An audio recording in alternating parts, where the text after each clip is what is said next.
자, 마가복음 3장 31절로 35절 말씀입니다. 신약성경 57면 마가복음 3장 31절로 35절 말씀입니다. 마가복음 3장 31절로 35절. 자, 우리 찾으신 줄 알고 한 목소리로 다 같이 시작. 그때에 예수의 어머니와 동생들이 와서 밖에 서서 사람을 보내어 예수를 부르니 우리가 예수를 둘러 앉았다가 여짜오되 오소서 당신의 어머니와 동생들과 너희들이 밖에서 찾나이다. 대답하시되 누가 내 어머니이며 동생들이냐 하시고 둘러 앉은 자들을 보시며 이르시되 내 어머니와 내 동생들을 보라. 누구든지 하나님의 뜻대로 행하는 자가 내 형제요 자매요 어머니이니라. 아멘. 자, 하나님의 가족이라는 제목으로 말씀을 드리도록 하겠습니다. WHO 무슨 약자입니까? 세계보건기구. 세계보건기구는 세계 각국의 질병을 관장하고 새로운 전염병이 나타났을 때 그에 대해서 예방 조치를 하고 모든 세계의 보건을 담당하는 기구가 WHO, 이 세계보건기구입니다. 그런데 몇 년 전에 새로운 질병이 나타났어요. 그게 뭐냐? 세계보건기구에서 새로운 질병으로 규정한 질병이 뭐냐? 그게 바로 고독이라는 질병입니다. 고독, 외로움. 옛날에는 이걸 질병이라고 생각하지 않았어요. 근데 완전히 이제 세계보건기구에서 고독은 질병이다. 그렇게 규정해 놓았습니다. 왜 고독이 질병입니까? 병 걸리면은 몸이 아프고 사망에 이르게 되잖아요. 그런 것처럼 고독이라는 병에 걸리면은 사람이 이 32%가 나는 외롭다 그렇게 생각하고 그 외롭다고 생각하는 사람 가운데 4명 중에 1명은 죽음에 이른다는 거예요. 그러니까 이 고독이라는 질병이 아주 이 질병 중에서 사망률이 높다. 그래서 이 고독을 질병이라고 해야 된다. 그래서 세계보건기구에서 몇 년 전에 고독은 질병이다. 사람을 죽이고 병들게 하고 허약하게 하니까 고독은 질병이다. 그렇게 규정해 놓았어요. 여러분이 일본과 영국에서는 뭘 한 줄 아세요? 이 고독부 장관이 있어요. 고독부 장관. 그래서 일본과 영국에서는 고독을 국가적인 차원에서 다루어 가지고 아예 장관을 두어서 고독에 빠진 사람을 다루는 그런 부서와 공무원들이 고독부가 있고 거기에 장관이 배정되어 있습니다. 옛날만 해도 가족 하면은 대가족이었잖아요. 대가족. 할머니 할아버지로부터 해가지고 때로는 증조 할머니까지 있으면서 대가족을 이루었기 때문에 요즘 아이들은 할머니 할아버지를 가족이라고 여기지 않아요. 어린아이가 그림을 그렸는데 엄마 아빠가 물어봤어요. 왜 할머니 할아버지는 우리 가족 그림에 없니? 그랬더니 할머니 할아버지도 우리 가족이야? 그렇게 물어보다는 거예요. 어린아이들은 할머니 할아버지는 가족이 아니라고 생각을 해요. 그래서 옛날에는 대가족, 그러다가 이제는 핵가족, 또 이제는 가족 해체 시대, 그리고 이제는 어떻습니까? 1인 가구 시대.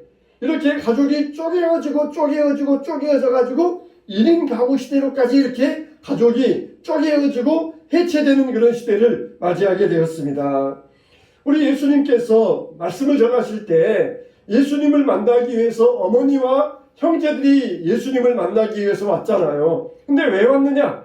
형제들과 어머니가 예수가 미쳤다. 지금 예수가 정신이 미쳐가지고 저렇게 지금 사람들을 이끌고 다니면서 자기가 메시아다. 하나님 아들이다 그러니까 집에서 데려다가 요양을 시키든지 그렇게 해야 되겠다 그러면서 예수님의 어머니와 형제들이 왔던 것이에요. 그때 예수님은 뭐라 하십니까? 예수님께서 하신 말씀, 누가 내 가족이냐? 그렇게 말씀을 들으셔요. 아마 지금 밖에 어머니와 형제들이 와 있는데 누가 내 가족이냐? 그런 말씀을 들으셨다면 아마 굉장히 서운했을 것이에요. 기껏 그냥 키워놨더니 누가 내 가족이냐? 어머니도 모르는 소위 그냥 무슨 자식 그런 말을 들을 거예요. 근데 여기에서 예수님께서 누가 내 가족이냐 하는 이 말은 이 혈연적인 가족을 무시하고 부정해서 하신 말이 아니에요. 예수님을 보면은 사마리아인의 비유에서도 강도 맞는 자가 있는데 제사장도 지나가고 레위인도 지나가고 강도 맞는 자를 사마리아 사람, 이 유대인과 원수지간인 사마리아 사람이 와서 도와주었다. 그랬을 때 이들 중에 누가 강도 만난 자의 이웃이냐 그렇게 물어보셔요. 누가 이웃이냐? 내 옆집에 사는 사람이 이웃이 아니라 실질적으로 내가 힘들고 어려울 때 내 힘이 되어주고 도움이 되어주는 사람, 그게 실질적이고 진짜 이웃이다. 이웃에 살면서 서로 왕래도 없고 인사도 없고 옆집만 살았을 뿐이지 그런 사람이 이웃이 아니라 정말 내가 힘들고 외로울 때 나를 보듬어주고 품어주고 위로해주고 대화해주고 내가 어려울 때 도움 줄 수 있는 사람, 그게 진짜 이웃이다. 제사장과 레위인이 같은 동족이지만은 그들은 강도 만난 자를 버리고 갔다. 그러나 사마리아 사람은 혈연적으로도 관계도 없고 지연적으로도 관계도 없고 아무 관계 없는 사람이지만은 강도 만난 사람들 도와주었을 때 정말 이 사마리아 사람이 진정한 이웃이 되어주었다. 그러면서 근본적인 질문을 하셔요. 또 너희들은 나를 누구라 생각하느냐? 예수님은 스승과 제자들 사이거든요. 그러면은 너희들은 나를 누구라 생각하냐? 당연히 우리의 선생님이시잖아요. 뻔한 질문. 그런 질문은 예수님은 또 하시면서 근본적인 질문을 하셔요. 너희는 나를 누구라 하느냐? 뭐 에레미야입니다. 이 모세입니다. 엘리야입니다. 그렇지만은 주는 그리스도시요 살아계신 하나님의 아들이십니다. 뻔한 질문 같지만은 그걸 근본적인 질문으로 따지시면서 우리에게 근본적인 것을 물어보고 계셔요. 누가 가족입니까? 당연히 한 아버지 어머니를 모시고 형제 자매, 이게 가족이지 않습니까? 그렇게 말하지만은 예수님은 그게 가족이 아니라, 이 말은 혈연적인 가족을 부정하시는 게 아니라 더 근본적인 것을 물어보고 계셔요. 근본적인 것. 여러분, 우리가 뭐라 그럽니까? 피는 뭐보다 진하다? 물보다 진하다 그러잖아요. 근데 피는 물보다 진하다. 그래서 피가 안 섞인 다른 사람보다 피가 섞인 형제자매가 더 가깝다. 그렇게 말하잖아요. 그런데 영은 피보다 진하다. 그렇게 우리가 말할 수 있어요. 우리의 영. 우리는 어떻습니까? 우리는 한 혈통으로 맺어진 관계가 아니라 우리는 한 영으로 맺어진 관계예요. 할렐루야. 우리는 한 영, 한 피바다, 한 몸 이룬 한 영으로 우리는 맺어진 가족이에요. 피는 물보다 진하지만은 영은 피보다 진해요. 이 땅 위에서 혈연으로 맺어진 부모와 자녀의 관계는 이 땅 떠나면 그만이에요. 이 땅 떠나면은 그때는 부모도 없고 자녀도 없고 다 그만이에요. 그때는 다 해체되고 우리는 다 한 아버지를 모신 다 형제 자매가 될 거예요. 우리 혈연 관계는 이 땅에 살아있을 때만 혈연 관계이지 죽어서 천국 가면은 혈연 관계는 끝나요. 그때는 정말 같이 한 아버지 밑에서 한 어머니 밑에서 태어나고 자랐다 할지라도 믿는 사람과 믿지 않는 사람은 갈려지게 돼요. 그래서 믿는 사람들은 한 영을 받았기 때문에 믿는 사람들끼리 천국 가고 한 피바다 이 부모에게서 한 피로 태어났다 할지라도 안 믿는 사람은 관계에서 떨어져 나가게 돼요. 그러니까 영은 피보다 진하다. 피는 물보다 진하고 피보다 더 진한 것은 영적인 관계. 하나님 안의 소리가 영적인 관계에 이룬 것. 이게 피보다 진하다는 것이에요. 그래서 우리가 이제 천국 가게 되면은 그때는 다 우리가 그때는 아내와 남편 간에 서로 애틋한 그런 관계는 없어요. 이제 서로 말하면서 사랑하는 관계, 그런 관계는 없어요. 우리가 다 주 안에서 한 형제이고 한 자매이기 때문에 남편과 아내와의 관계, 그런 육체적인 관계는 다 없어지게 돼요. 그때도 가서 막 남편과 아내로서 사랑하게 되고 그런 관계가 없어지게 돼요. 단지 우리가 이제 예수님 안에서 한 영으로 한 가족 되었다는 것, 그걸로 인하여서 우리는 피보다 더 진한 영적인 관계로서 살게 된다는 것입니다. 예수님은 이걸 가르쳐 주기 위하여서 누가 내 가족이냐, 그걸 물어보셨던 것이에요. 한 부모 밑에서 한 형제자매로 태어났다 그래서 그 가족이 중요한 게 아니라 정말 하나님의 은혜 안에서 한 영을 받아서 한 가족 되었다는 것, 그게 진짜 중요하다는 것입니다. 그래서 내 아버지의 뜻대로 행하는 자가 바로 내 가족이며 형제며 자매며 어머니이니라, 이렇게 말씀해 주셨던 거예요. 한 집에 산다, 한 어머니가 있다, 그래서 가족이 아니라 이제는 정말 하나님의 뜻대로 행하는 자, 하나님의 뜻 안에 살아가는 자가 진정한 내 가족이다. 그 육적인 가족보다 더 중요한 내 가족이 된 것이다. 그게 예수님께서 일러주신 말씀이에요.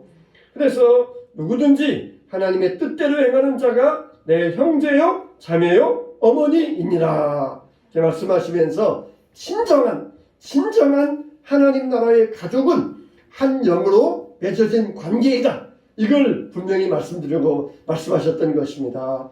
우리의 이 땅에서는 다 어머니, 아버지, 형제, 자매 혈연 관계를 맺어서 우리는 한 가족이 되었어요. 그러나 이 가족 관계는 해체가 되고 다 무너지게 될 것이에요. 그래서 우리가 이 하나님 나라의 가족으로서 한 영으로서 한 영을 받아 하나님 가족 되었다는 것을 우리가 주 안에서 감사하시길 바랍니다. 우리의 이 관계는 천국까지 영원히 이어지게 될 거예요. 육신적인 혈연 관계는 이 땅에서 끊어지지만 우리 이 관계는 영원한 관계가 될 것이에요. 그래서 서로 믿는 자들 가운데는 다투거나 원수 맺으면 안 돼요. 천국 가면은 영원히 보고 살아야 되는데 다투거나 원수 주면은 어떻게 천국 가서 보고 살겠습니까? 그래서 우리는 한 영으로서 한 가족된 하나님의 가족이다.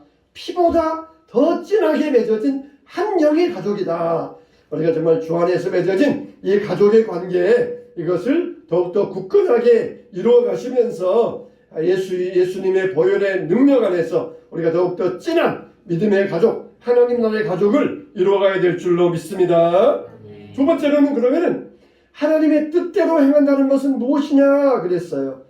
하나님 나라의 가족은 누가 가족이냐? 하나님의 뜻대로 행하는 자가 바로 하나님 나라의 가족이라고 그랬는데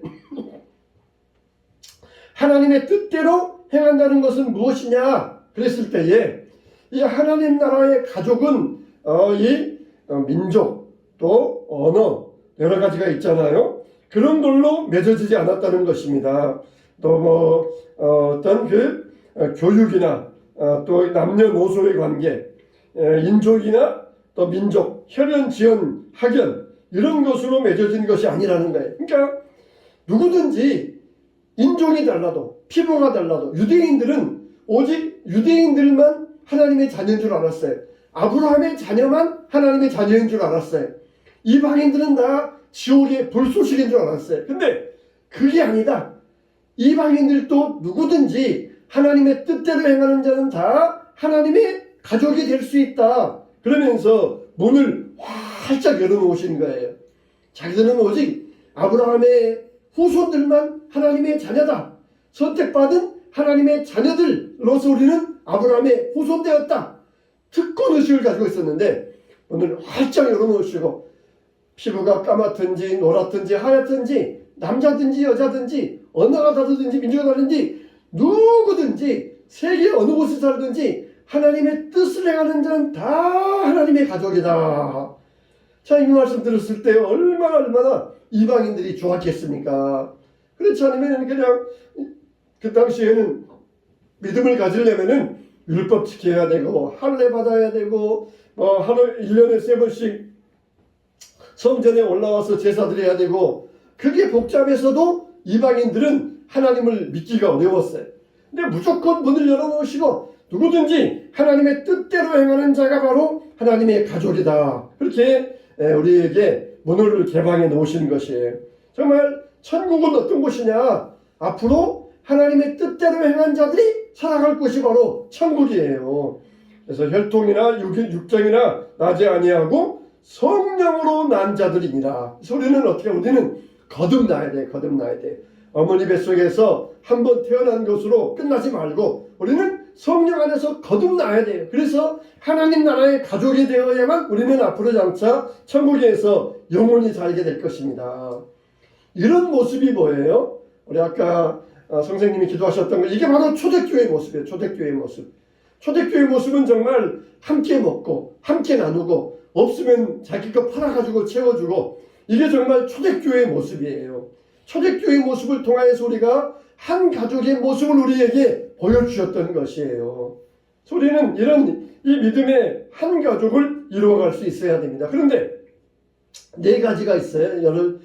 PPT 열어줘 보세요. 하나 지나가시고, 우리가 한 가족 되기 위해서는 네 가지가 있어요. 첫째는 뭐냐? 공동 경험. 둘째는 뭐냐? 공동 관심. 셋째는 뭐냐? 공동 순종. 넷째는 공동 목표. 우리가 천국의 한 가족 되기 위해서는 이렇게 네 가지 조건이 있어요. 공동 경험. 우리는 예수 그리스도를 통한 죄 사함의 경험이 있어야 돼. 이렇게 우리가 공동 경험입니다. 예수님의 보혈로 내 죄가 사함 받았습니다. 이런 공동 경험이 바로 한 가족이 되기 위한 첫 번째 조건이에요. 두 번째는 공동 관심이 있어야 돼요. 내 인생의 최대의 관심은 예수님입니다. 이런 공동 관심이 있어야 돼요. 가족이면은 서로 그냥 나는 이거 할래 저거 할래 그러면은 가족이 아니에요. 서로 공동적인 관심을 있어야 돼요. 어떻게든지 예수님을 기쁘시게 하는 우리 교회, 하나님을 기쁘시게 하는 우리 교회, 이게 우리의 공동적인 관심이 있어야 돼요. 세 번째는 공동 순종이 있어야 돼요. 그래서 예수님이 나의 주인이시고 나는 예수님께 순종하는 주님의 종이고 자녀입니다. 이런 공동 순종이 있어야 돼요. 한 사람은 마귀에게 순종하고, 한 사람은 세상에게 순종하고, 한 사람은 자기 사장님에게 순종하고, 그렇게 여러 순종의 이게 다르면은 이거는 한 가족이 될 수가 없어요.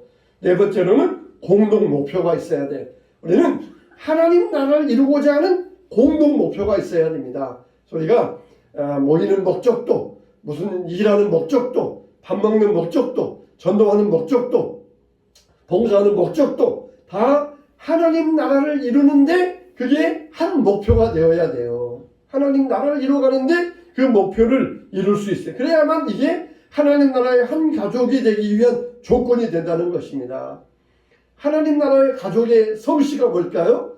박씨일까요? 김씨일까요? 바로 하나님 나라의 성씨는 바로 거룩할 성, 성자입니다. 그래서 성부, 성자, 성령, 성도, 또 성전, 성구, 성물, 성경, 그런 것처럼 하나님 나라의 공동적인 성씨는 다 성자예요. 거룩할 성자. 그래서 거룩할 성자, 거룩할 성자, 성도 아무아무개, 거룩한 사람 아무아무개. 우리는 다 하나님 나라의 같은 거룩할 성자, 거룩할 성씨를 사용해야 돼요. 거룩하지 않으면은 하나님 나라의 한 가족이 될 수가 없다는 것입니다. 하나님께서 너는 내 아들이라, 내가 너를 낳았도다, 그렇게 말씀하셨잖아요. 우리가 성령으로 거듭날 때 우리는 하나님 나라의 한 가족이 되는 줄로 믿습니다. 그래서 예수님을 나의 주인으로 모시고 살아가는 하나님의 자녀로서 하나님의 뜻대로 살아가는 하나님의 가족이 되어야 될 것입니다. 세 번째 마지막으로, 그러면은 우리는 어떻게 한 가족이 되었느냐 그랬을 때 바로 우리는 예수님의 피로 맺어진 한 가족이 되었다, 그렇게 말할 수가 있어요. 우리가 가정에서도 한 가족은 피로 맺어진 혈연 관계 때문에 한 가족이 된 것처럼 우리들이 한 가족이 된 것은 어떻게 되었다는 것? 예수님의 피로 맺어졌다는 것이에요. 오늘 우리가 성찬식 얘기했는데 잔을, 포도주를 먹은 것은 이건 바로 우리가 예수님의 피를 마신 거예요. 그래서 우리가 한 포도주를 마심으로써 예수님의 피를 마셨고, 우리가 예수님의 피를 각각 나누어 받으면서 우리는 이제 한 가족 되었다, 이런 이 공통적인 공동체의 결심을 한 자리가 바로 이 성찬식이에요. 그래서 이제는 한 피 받아 한 몸이 이룬 거룩한 형제들아, 우리는 예수님의 피로 한 가족 되었다, 피를 맺었다, 이 이야기예요. 뭐 무협지 같은 데 보면은 이 도원 결의를 하면서 이 살을 베잖아요. 그래가지고는 어떤 사람들이 이렇게 피를 막 베서 맞대기도 하고, 피를 베가지고 잔에다가 따라가지고 피를 섞어서 서로 나눠 마시기도 하고, 이제는 우리가 형제다, 의형제다. 우리는 태어난 날은 달라도 죽는 날은 같은 날 같은 시에 죽는다. 그러면서 그런 식으로 이제 행동을 하잖아요. 여러분, 우리는 정말 예수님의 피로 하나가 된 거예요. 예수님의 피로. 예수님의 피로 우리가 하나가 된 거예요. 이 통일교에서는 또 이걸 가지고 잘못 가르치면서 피가름해야 된다. 그래서 사람이 진짜 피를만 나누어 가지고 막 서로 이렇게 헌혈하고 그러니 이건 아주 잘못된 것이에요. 우리는 예수님의 잔, 이 포도주 잔을 마심으로써 그 예수님의 피를 나눈 이 상징적인 행동, 우리가 그 믿음으로 해야지 진짜 피를 나눠 마신다고 그건 아무런 소용이 없어요. 믿음이 없는 행동은 소용이 없어요. 믿음으로 우리가 예수님의 피를 내가 마십니다. 우리가 이제는 한 형제 되었습니다. 한 가족 되었습니다. 우리가 주 안에서 영원히 하나님 나라의 가족으로서 영원히 살게 해달라고 우리가 이렇게 믿음으로 받아들여야 되지, 뭐 피를 나누어 마시고 피를 자기 몸에 주입하고 그런다 그래서 절대로 한 가족 되는 게 아니라는 것입니다. 우리 교회도 옛날에 한참 동안에는 뭐 교회 같은 가정 같은 교회 이렇게 이제 구호를 내세우면서 그렇게 했던 적이 있었는데, 참 보면은 요즘은 이 교회들마다 이 가족적인 분위기가 많이 사라져 가고 있어요. 서로 개인주의적인 그런 시대에 가족적인 분위기가 거의 많이 사라져 가고 있어요. 사탄은 어떻게든지 그냥 둘도 하나 되지 못하게 만들어 놓아요. 예수님은 최소한 두세 사람이 모인 곳에 나도 그들 가운데 있느니라. 그러면서 함께 모여라. 그러면 나도 너희와 함께 있겠다 했는데, 사탄은 둘도 함께 있지 말아라. 나눠져라. 혼자 있어라. 쪼개져라. 이게 사탄의 전략이에요. 그래서 우리가 이런 시대에 개인주의적인 생각을 버려야 돼요. 두세 사람이 내 이름으로 모인 곳에 항상 같이 할 때, 함께 할 때 주님이 거기에 함께 하시고 은혜 베풀어 주신다는 것입니다. 우리가 전에 많이 들었던 이런 이야기 있잖아요. 한번 읽어볼까요? 자, 그리스도는 시작. 그리스도는 이 집의 주인이시요 모든 대화에 말없이 듣는 이시요 식사 때마다 보이지 않는 손님이시라. 그리스도가 우리 가정의 주인 되어야 된다. 그래서 참 이 좋은 문구가 옛날에는 참 많이 유행했었어요. 근데 그리스도는 이 집의 주인이시요 대화 때마다 말없이 듣는 이시요 식사 때마다 보이지 않는 손님이시라. 항상 그리스도가 우리와 함께 있다는 것을 이 짧은 문장 속에서 잘 보여주고 있습니다. 가족의 중심은 아버지, 어머니가 아니라 예수님이 돼야 돼요. 예수님이 가족의 주인이 되셔야 돼요. 그래서 우리의 온 가족의 친구가 되셔야 돼요. 그렇게 할 때 교회와 가정이 서로 상호작용을 하면서 우리 신앙이 점점 무르익게 되고 우리 신앙이 상승하게 될 것입니다. 사랑하는 성도 여러분, 우리는 다 누굽니까? 하나님의 가족이에요. 함께 부모에게서 태어난 그 가족이 아니라 우리는 정말 하나님의 가족으로서 예수님의 한 피로 이룬 영원한 천국 백성 하나님 나라의 가족이 된 것입니다. 너는 내 아들이라 내가 너를 낳았도다. 이 말씀을 한번 같이 이 찬양을 드려보면서 주여 우리를 주 안에서 하나 되게 하여 주심을 감사를 드립니다. 찬양하고 기도하도록 하겠습니다.